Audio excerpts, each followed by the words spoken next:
खुदा के दीन की खिदमत का एक अनमोल इदारा है।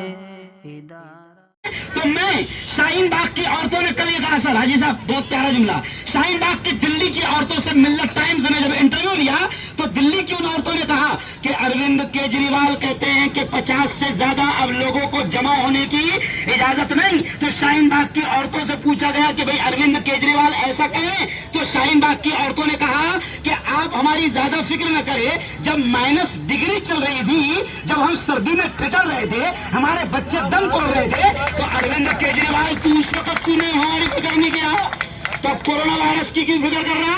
और अगला जुमला सुन लो, वहां की औरतों ने क्या कहा कि कोरोना वायरस से ज्यादा खतरनाक है CAA NPR और NRC। कोरोना वायरस से ज्यादा खतरनाक है CAA NPR और NRC, क्योंकि कोरोना वायरस से सर 2 महीने में 3,500 मरे।